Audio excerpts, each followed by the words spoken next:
നമസ്കാരം. ഐശ്വര്യത്തിന്റെയും സമൃദ്ധിയുടെയും ഓർമ്മകൾ പുതുക്കി ഒരു പൊന്നോണം കൂടി വന്നെത്തിയിരിക്കുന്നു. ലോകമെമ്പാടുമുള്ള മലയാളികൾ ഓണം ആഘോഷിക്കുമ്പോൾ ഓണത്തെക്കുറിച്ച് രണ്ടു വാക്ക്. ഓണം കേവലം ഒരു ആഘോഷം മാത്രമല്ല, അതൊരു സംസ്കാരമാണ്, അതൊരു ഓർമ്മപ്പെടുത്തുക. മാവേലി നാടുവാണിരുന്ന കാലത്തെ സുവർണ്ണ സ്മരണകളും സമത്വത്തിന്റെയും സാഹോദര്യത്തിന്റെയും സന്ദേശമാണ് ഓണം നമുക്ക് നൽകുന്നത്. ഓണാഘോഷങ്ങൾ പൂക്കളമിട്ട് തുടങ്ങുന്നു. ഊഞ്ഞാലാട്ടവും കൈകൊട്ടിക്കളിയും വള്ളംകളിയും പുലികളിയും എല്ലാം അതിന്റെ ഭാഗമാണ്. എന്നാൽ ഓണത്തിന്റെ ഏറ്റവും വലിയ ആകർഷണം വിഭവസമൃദ്ധമായ ഓണസദ്യയാണ്.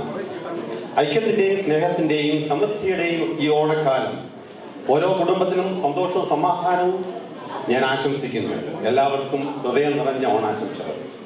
എല്ലാവരെയും ഒരിക്കൽ കൂടി MFCയുടെ മൂന്നാം ഓണം പൊന്നോണം 2025 സ്വാഗതം.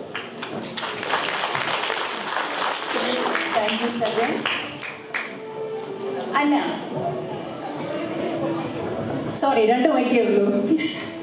എന്തോ അന്നറിയാവോ, ഇനി കൂടി ഒരു അടിപൊളി സംഭവം നടക്കാൻ പോവാ.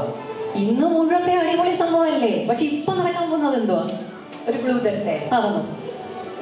ഇവിടെ നമ്മുടെ കൂട്ടത്തില് എത്ര തൃശ്ശൂർക്കാരുണ്ട്? ഒന്ന് കൈപൊക്കിക്കേ. കുറച്ച് തൃശ്ശൂർക്കാരുണ്ടല്ലോ.